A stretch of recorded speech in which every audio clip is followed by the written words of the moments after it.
I was called to fix this vehicle and we are having issue. I fixed the spear cable or the clock spring, as some of you may call it. So if you check when we have offload information, you can see it's showing 40 degrees. That means the steering has been turned 40 degrees. And when you check on my diagnosing data, steering angle data, you can see. So for me to get the correct 0 degrees is when I turn the steering straight, and from here is almost to 0 degrees. So what I'm going to do now is if you check the tires also, the tires have turned inwards, so that means I have to remove and recalibrate it. So I have to recalibrate it for me to get my 0 degrees. So that's the next thing I'm going to do. So you can see I'm at 40 degrees, and when you check here I'm off board. So I'll do that. I'll remove the 10 bolts from these two sides, then I'll continue from there. I'll bring you guys back. So with this vehicle, you have to take off the home plate, which is the spear cable, this clock spring. You have to remove it so that you can get access to the steering angle sensor. So the steering angle is built into this.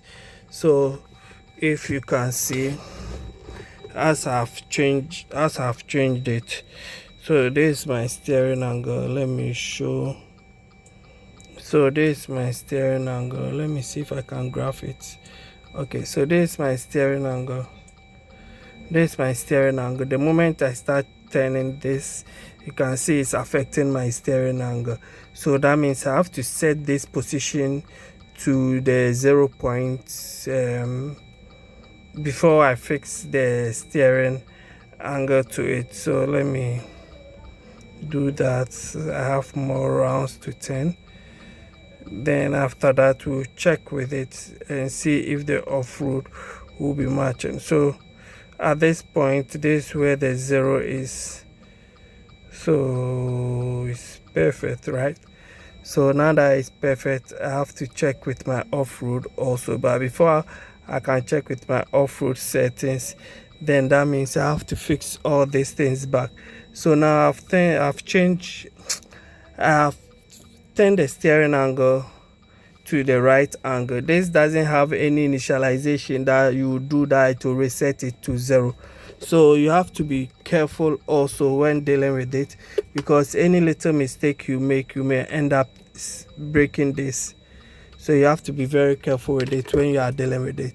So now that I've turned it to the 0 degrees that I want, I will fix everything back and bring you guys back. So now that I've fixed this thing back, so when you are removing it, after taking off the cover, you remove this locker here, this locker beneath it, this locker also here, and this locker here also, the locker here. You remove it so that you can get access to it. So you can see this is the lock type, so it locks up. So when you are dealing with it, you have to be very careful that it doesn't overturn. And you can see now my steering angle is at 0.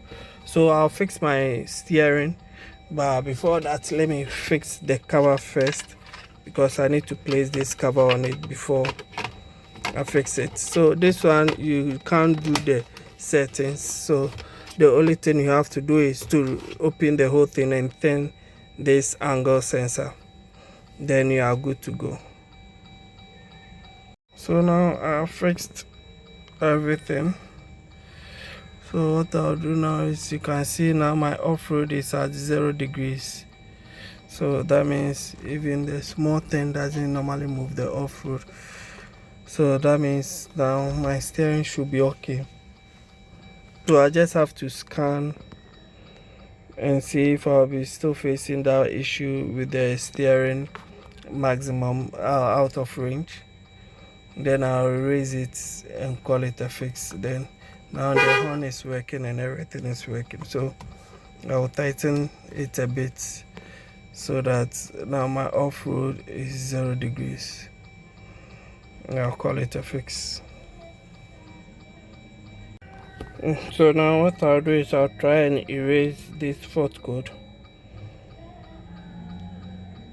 Okay, so it says signal amplitude maximum. So let me erase the fault code and see if all the fault code will go off. If it goes off, it's now trying to initialize and see if the angles are at point. So you can see my sleepy light is gone off. That tells me that my problem is fixed. So now my steering angle, it will be working perfectly. So I'll wait for it to erase the fault code, to be done erasing the fault code. Then from here, what I'll do next is I'll just run the vehicle. But for now, I'm having everything done perfectly. So I'll go into the system and erase all the fault code remaining. So now you can see my sleepy lights just went off. Thank you for watching. Subscribe to my channel for more videos. So now that I'm done reading the fault code. Okay, so now there is no fault again. So let me cycle the ignition and even run the vehicle. My lights should go off because now, yeah. So let me read the fault code again, and it tells me no fault code. Thank you for watching. Subscribe to my channel for more videos.